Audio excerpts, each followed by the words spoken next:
রূপ তো তোমার কখনো দেখি নাই, এইরকম ভাব, কে এই গৌর? তখন তিনি বললেন, যার লীলাস্থলের যে চরম উৎকর্ষ আস্বাদন করবার জন্য আমাকে রূপ পরিবর্তন করতে হয়েছিল, এবার তিনি আচণ্ডালে সকলকে দর্শন দিয়ে কৃষ্ণ প্রেমের বন্যায় বিশ্বকে প্লাবিত করে দেবেন, সেই গৌর সুন্দর তিনি। তাহলে তখন পার্বতী দেবী বললেন, তাহলে আমি সেখানেই যাই, আমিও যাব তাহলে। তখন বললেন, সেখানে কারো যেতে কোনো বাধা নাই। শ্রীরাম বৃন্দাবনের রাসেতে বাধা ছিল, কিন্তু তার এই ঔদার্য লীলাতে আর কোনো বাধা থাকবে না। এই সংবাদ শুনে স্বামীর এত আনন্দ, তাই পার্বতী দেবী এই নবদ্বীপের এই স্থানে এসেছিলেন। এটি নবদ্বীপের অন্তর্গত শিমুলিয়া নামক স্থান। সীমান্তর দ্বীপ নাম ছিল তার, হতে হতে হতে হতে অপভ্রংশ সীমান্তর দ্বীপেতে শিমুলিয়া নামেতে প্রকাশ হয়েছিল। তো তাই তিনি এখানে এসে সে গৌর মন্ত্র জপ করেছিলেন।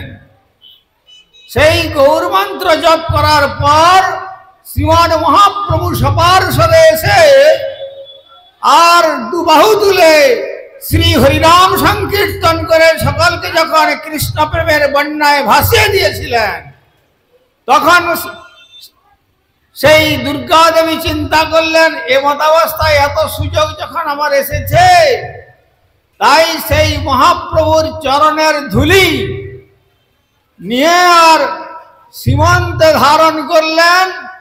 আর সীমান্তে ধারণ করার পর থেকে এই স্থানের নাম হলো সীমান্তর দ্বীপ। দেখুন, মায়েদের যখন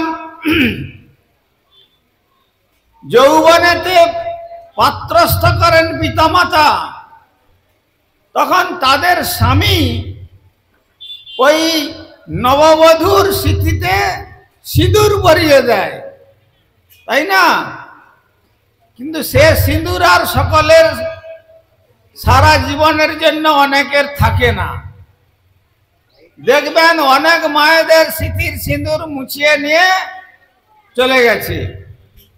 তো তখন যদি তাকে জিজ্ঞাসা করেন, তুমি আমার পতি পদ্ধাতু রক্ষণে বা পালনার্থে ব্যবহার হয়, তো তুমি আমাকে রক্ষা করবে, পালন করবে বলেছিলে, আর তুমি এখন ছেড়ে চলে যাচ্ছ, কি করব?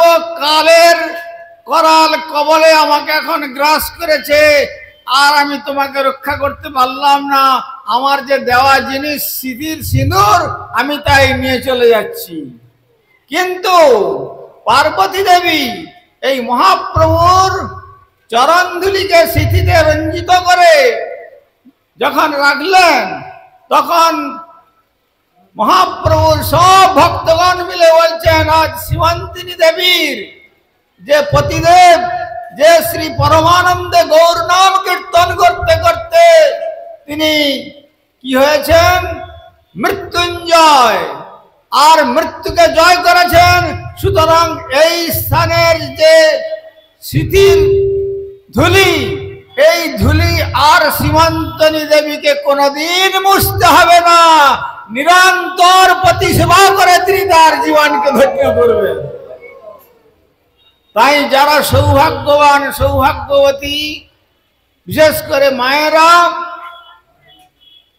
আর ভক্তগণ, তারা এই স্থানের ধুলিকে যদি ভক্তগণ মস্তকে নেন, আর মায়েরা যদি স্মৃতিতে এই ধুলি নেন, তাদের স্মৃতির সিঁদুর চিরকাল অক্ষয় হয়ে শ্রী গৌর গোবিন্দের পাদ পদ্মের অন্তিম লগ্নে পৌঁছে দেবে।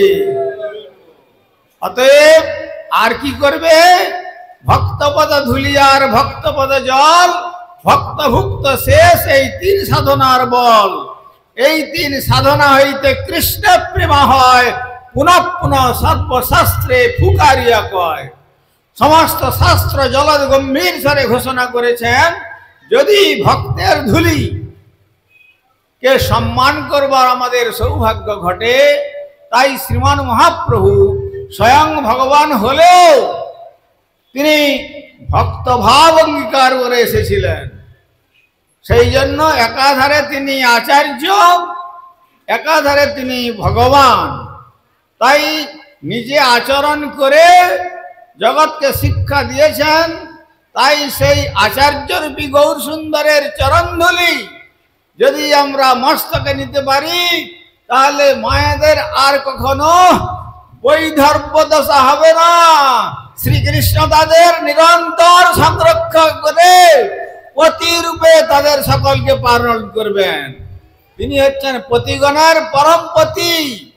উপনিষদে বলেছেন, তমিশ্বরাণাং পরমং মহেশ্বরম তং দেবতানাং পরমঞ্চ দৈবতম পতিং পতীনাং পরমং পরস্ত্বাৎ বিদাম দেব ভুবনেষু মিড্ডাম। এই অনন্ত বিশ্ব ব্রহ্মাণ্ডে চিরকালের জন্য তিনি একমাত্র পূজ্য। অতএব তার সেই চরণধুলি যদি মস্তকে নেন, তাহলে কি হবে? আমাদের নিত্য জীবন লাভ হবে। নিত্য আমাদের তিনি রক্ষা করবেন, তিনি নিত্য প্রতিরূপে আমাদের পালন করবেন। সেখানে কি নারী আর কি পুরুষ, সকলে তখন সেই ভক্তি লাভ করে প্রভুর চরণে অনন্ত কালের জন্য সেবা সুযোগ লাভ করতে পারবেন। তাই বদন ভরে নিতাই গৌর সুন্দরের এমন করুণার কথা কীর্তন করে আপনারা সকলে মস্তকে এই সীমান্তর দ্বীপের ধুলি সকলে নিয়ে ভক্তি লাভ করে আমাদের যে ভক্তিবিহীন যে বৈধর্য জীবন বা ভক্তিবিহীন যে পত্নীহীন জীবন, সে আর হবে না। ভগবানই আমাদের পতি, ভগবানই আমাদের পত্নী, ভগবানের আমাদের ইহকাল এবং ভগবানই আমাদের পরকালের একমাত্র বান্ধব। সেইটা তখন আমরা বুঝতে পারবো। তাই এই স্থানের মহিমা প্রচুর আছে। তাই আপনারা এখন